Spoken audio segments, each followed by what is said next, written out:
Open cracks or fissures in the Earth's surface are not uncommon. They occur fairly often as a result of earthquakes or volcanic activity, but they usually become filled with rock rubble or lava and disappear in a very short time. A large fissure that stays open for hundreds of years is a rare feature. Such a fissure occurs in a remote part of central Oregon. It is a deep, narrow rift about 2 miles long and has remained open for perhaps 1,000 years. For lack of any official name for it, the feature is referred to simply as crack in the ground. In this video, we will explore the northern section of the crack, starting at the north end and finishing where most visitors begin. Crack in the ground is closely associated with the Four Craters lava field, one of the many isolated centers of recent volcanic activity within the high lava plains of central Oregon. The crack extends from the southwest edge of this volcanic center across a flat area made of even older lava flows and into the broad Fort Rock Christmas Lake Valley.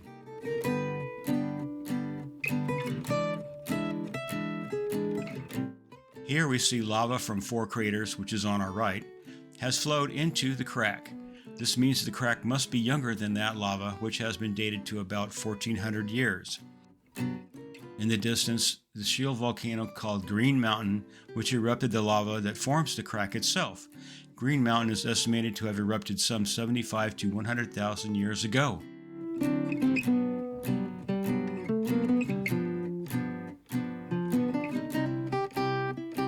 The four craters of Four Craters are actually cinder cones that are too small to have individual names.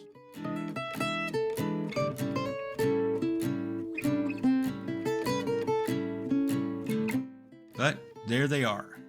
I'll just label them 1, 2, 3, and 4.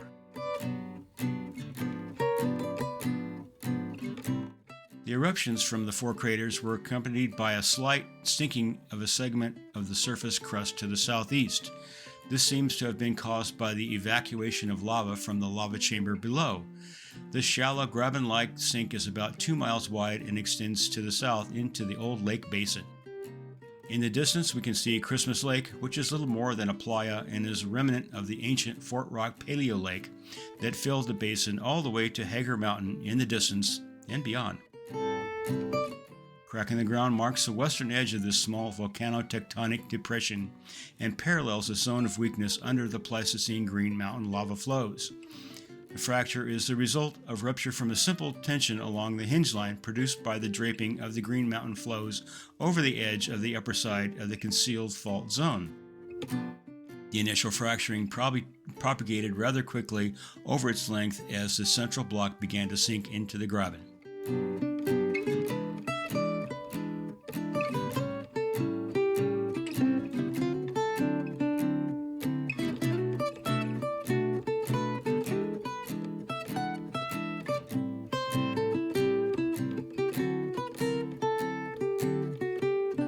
Where best developed, the fissure is from 10 to 15 feet wide at the top, narrowing downward. The depth varies, but as much as 70 feet in some places. Erosion and weathering have been at a minimum in this desert climate of northern Lake County, but over the many years that crack in the ground has existed, some rocks have sloughed off the walls and sand is blown in or washed in to fill the bottom.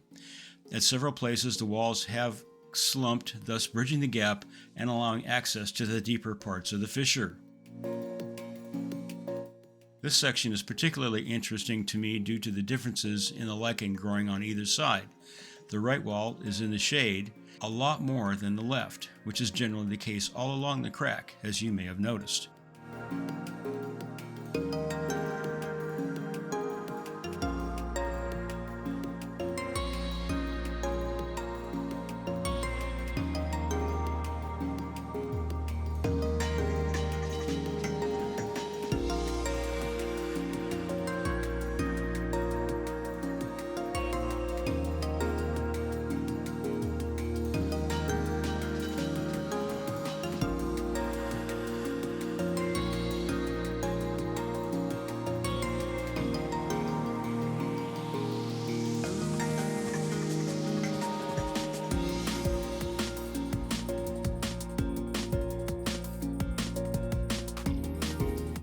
At this point, my companions and I are heading into one of the deeper sections where there is an interesting feature.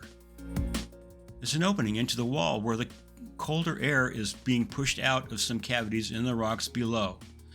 It didn't look like there was enough space for a person to fit through there, though, so we didn't explore that.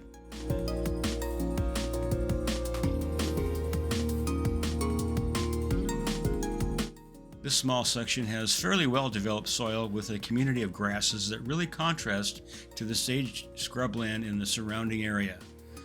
No doubt this is due to accumulation of snow in the winter that gives a little more water to these plants.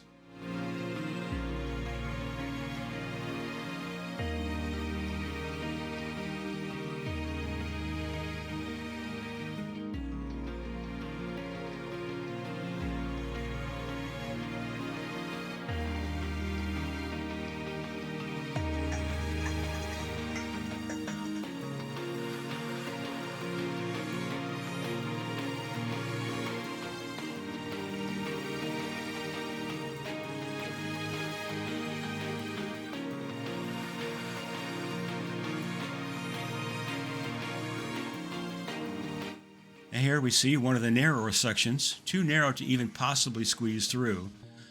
At the bottom is a small patch of snow remaining from last winter. This was in mid-May.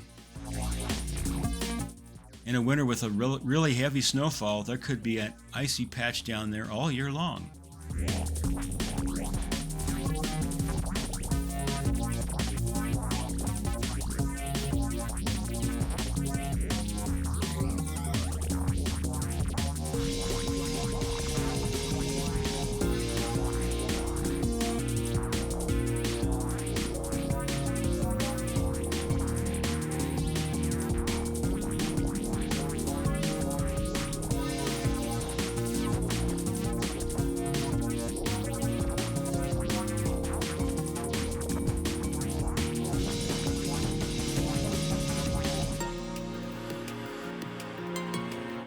Up ahead is a spot where most visitors begin their explorations. There's a picnic table if you want to stop for a lunch break.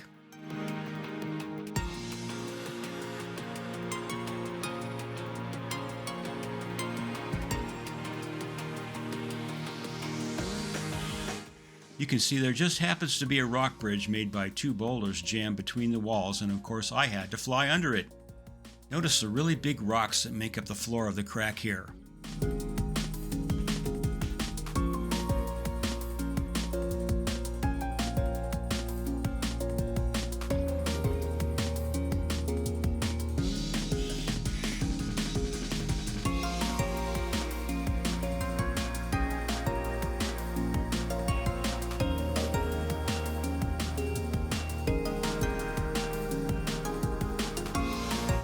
We only explored a small section of the crack continuing south from this point, which is where we're headed to next.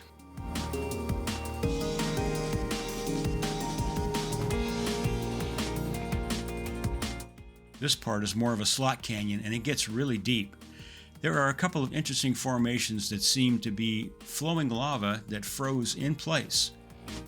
Both of them are on the left side, which is now the uphill side. I turned around and I'm heading northward in this section.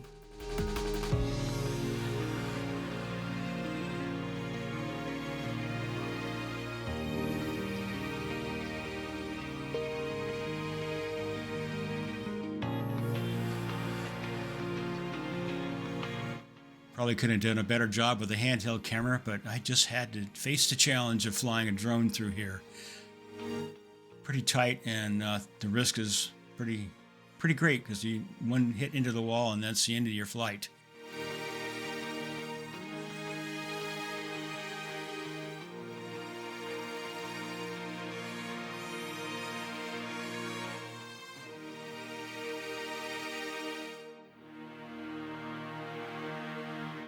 So here's a section that shows that looks like it was molten and froze in place. Don't know how that happens underground like this. You know, we're 20 feet down. Strange looking though.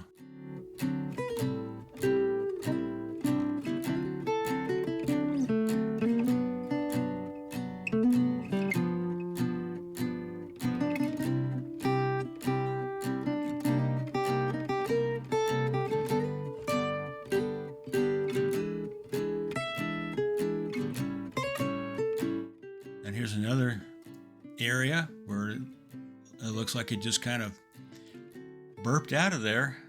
You see the ridges of the flow shapes there. Really interesting.